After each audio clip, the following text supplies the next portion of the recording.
Hello plant people, how are you guys doing today? If you're new around here, my name is Ashley and I'm a soil scientist. On this channel I like to take that science and apply it to all things plants, and in today's video we're talking about what you should never add to your seed starting mix. If you have not yet grabbed your paperback copy or your PDF copy of the gardening calendar planner book, be sure to do so. I've been busily filling mine out over time, but this will help you out. It's not just a planner, folks.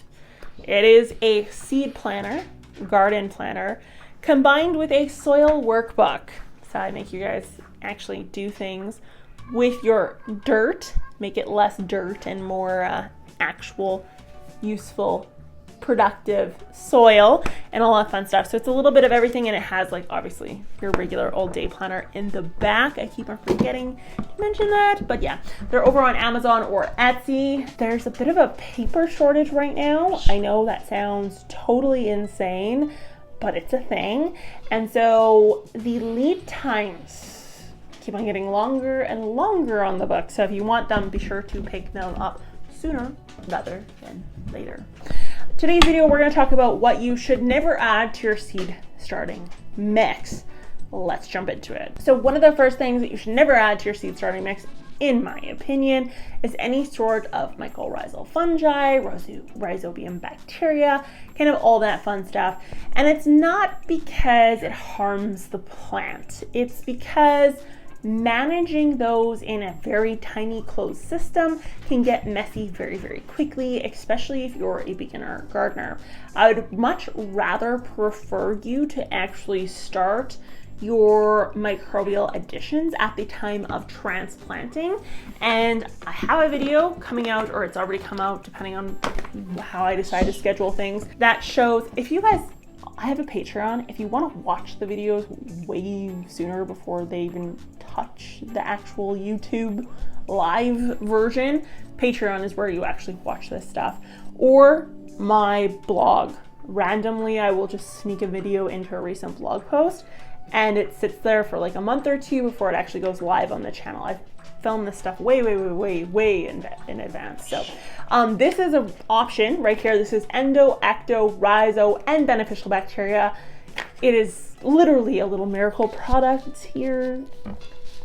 It's crazy. They didn't pay me to say this. I just really like this stuff.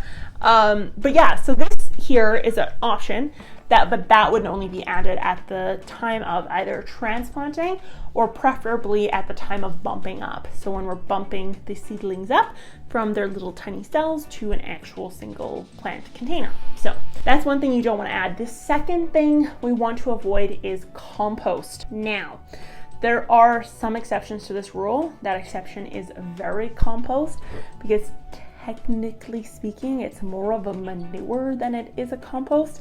And so what ends up happening is something ate the actual plant, it went through a digestive tract, and then the end version is castings. We end up with worm castings, right? And so obviously that's not as gross, or it's not a raw material like compost is. But if we're talking leaf molds, vegetable compost, like our outdoor compost, packaged compost that we get from the store, mushroom compost, things of that nature that haven't gone through an actual digestive tract, those you most definitely do not want to add to a seed starting mix. Now, there's a few reasons why. The first one being the microbes in it. We don't know if it's purely beneficials or if it may have harmful ones in it. Typically, if it's a hot compost, it should only have the beneficials in it remaining, and shouldn't have any non-beneficial options left. But that doesn't always happen. It's not always the case. And sometimes we end up with molds because the product is still in the process of decomposition.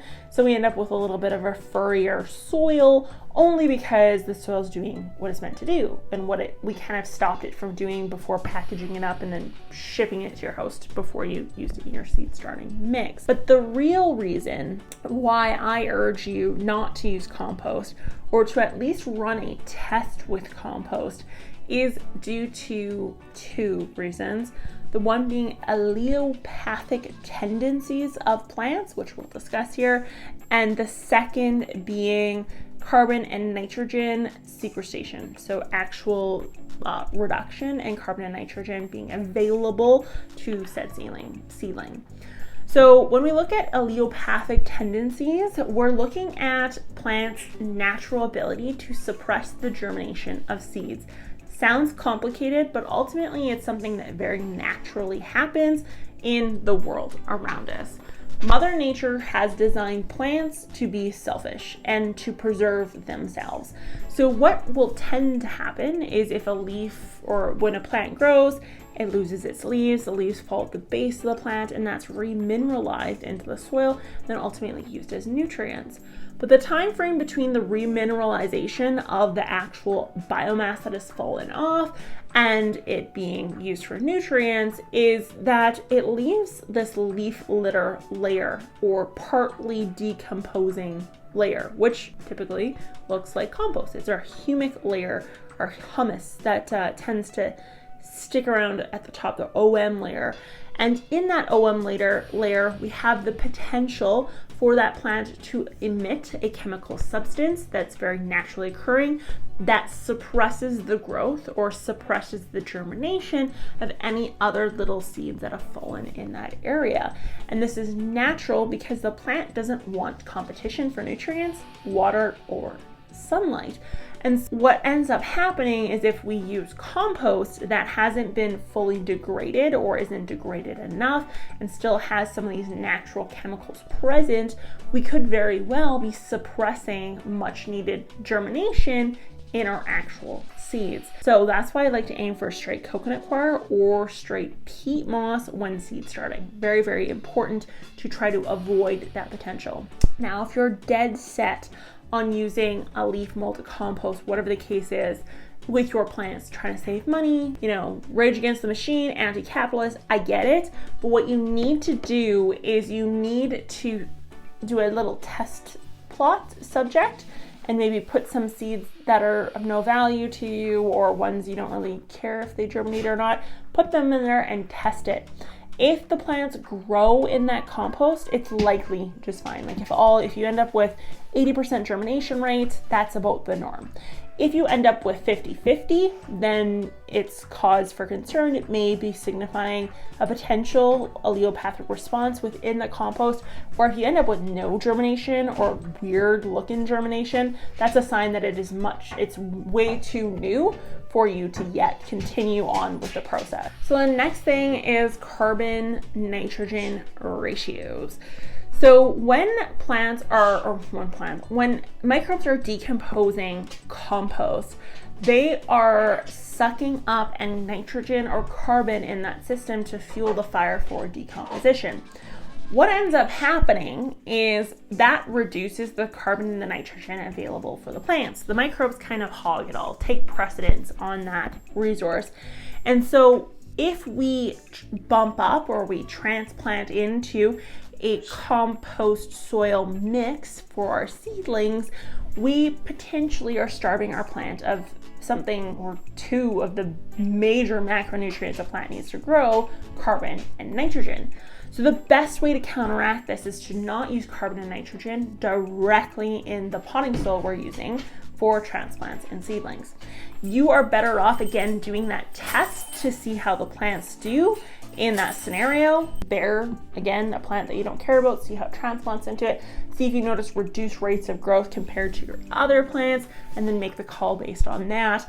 But ultimately, if you could go with like a vermicompost and manure, or heavily degraded compost, that's going to be ideal, and you're going to not run into the same issues of carbon and nitrogen being stored up and not usable for said plants. So I hope this video was helpful to you guys. I hope I'm giving you some information that you may not have had yet.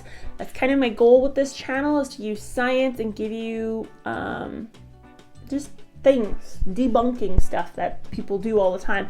And it's not no fault of theirs, they wouldn't know that this is the case, but allelopathic tendencies and definitely the carbon nitrogen store up is a big deal.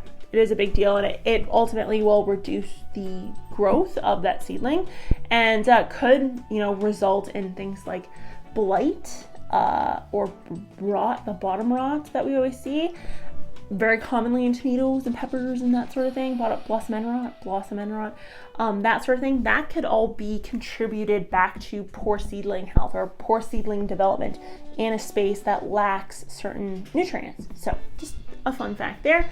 If you enjoyed the video, be sure to give it a thumbs up. Let me know in the comments down below if you knew about this, and I will talk to you guys next time. Bye!